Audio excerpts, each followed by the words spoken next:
भगवान देवाधिदेव महादेव को जल चढ़ाते हैं, उसके 5 अलग अलग तरीके हैं। बहुत सावधानी से सुनना कथा, आपकी और हमारी जिंदगी की सार्थकता को सिद्ध करने वाली कथा। आज पंजाब की इस पवित्र भूमि पर अगर यह प्रसंग निकला है तो इसको आप अगर सुनेंगे तो आपका जीवन सार्थक होगा। शिव जी को 5 तरह से जल चढ़ाने का तरीका है। जैसे पंचामृत होता है, दूध, दही, शहद, घी, शक्कर, ये सब पंचामृत के अंतर्गत आते हैं, उसी तरह शंकर जी को 5 तरह से जल चढ़ाने का क्रम वर्णित किया गया। अब उसको समझेंगे, बहुत सावधानी से समझिएगा। पहला, जल लेकर आए, सीधे डायरेक्ट शंकर भगवान के शिवलिंग पर चढ़ा दिया। यह प्रथम जल का चढ़ाने का तरीका। दूसरा, जहां से पानी बहकर जाता है, जहां से जल बहकर जा रहा है, उसके ठीक विपरीत जल उत्तर में जा रहा है, आप दक्षिण में खड़े होंगे और दक्षिण में खड़े होकर उत्तर की ओर मुख करेंगे और शिव जी को जल समर्पित करेंगे। यह रोग मुक्ति करने वाला है और हमारे रोग पर हमें विजय प्रदान करने वाला है। यह जल चढ़ाने का तरीका। एक, सीधे मंदिर में गए, लोटा भरकर जल उठाया, शिव जी को चढ़ा दिया।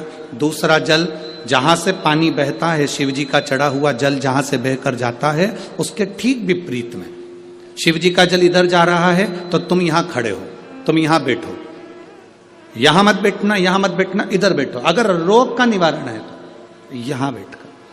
तीसरा, अशोक सुंदरी से जल चढ़ाते चढ़ाते शिवलिंग तक लेकर जाना और शंकर भगवान के शिवलिंग पर पूर्ण जल समर्पित करना।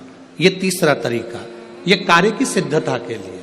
हम जब किसी से आस न लगाकर परमात्मा से विनती करते हैं तो वो विनती करने का तरीका।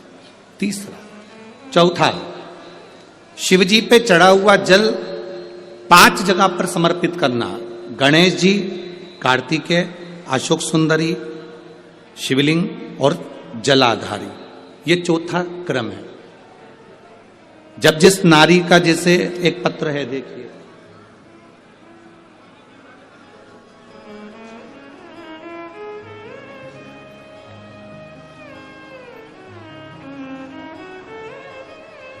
मेरा नाम मोनिका है, मेरे पति का नाम संजय सिंह है।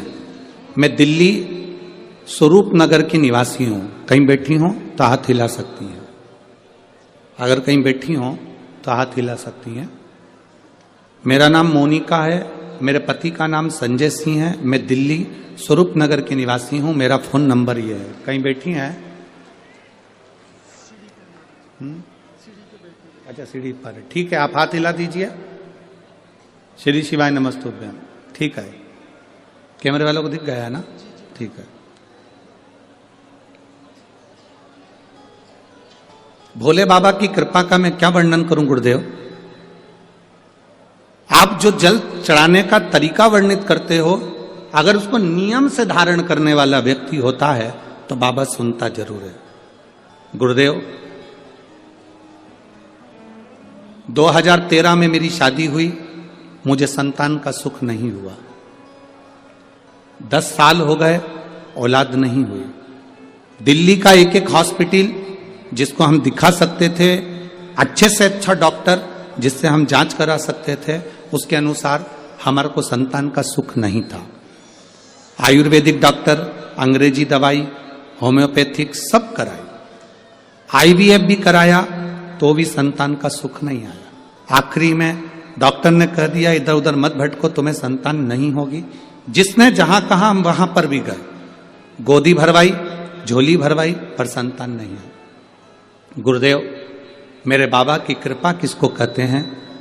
आपने बेलपत्री के वृक्ष के नीचे जल चढ़ाना, उसमें से जल बचाकर शिव जी को समर्पित करना, सफेद आंकड़े की जड़ का प्रयोग करना, ये बताया था। और मेरे बाबा की कृपा से मेरा गर्भ ठहरा। मेरे बाबा ने मुझे आज 10 साल के बाद औलाद दी है। मैं उसको यहाँ प्रणाम कराने के लिए लेकर आई हूँ, उसको नमन कराने के लिए लाई। बच्चा लाए हैं क्या साथ में? बाबू को लाए हैं क्या? नहीं लाए? ठीक है, मैं प्रणाम करने के लिए लाई हूँ। गुरुदेव, बाबा बाबा है। बैठिए बहन, शिव तत्व है।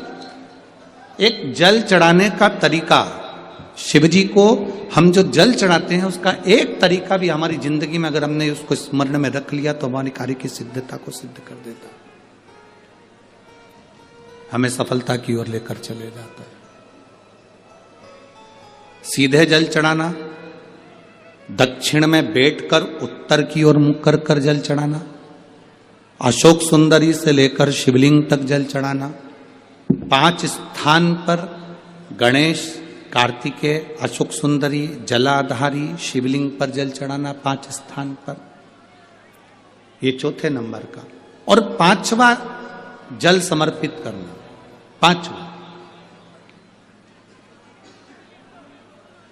5वें नंबर का जल।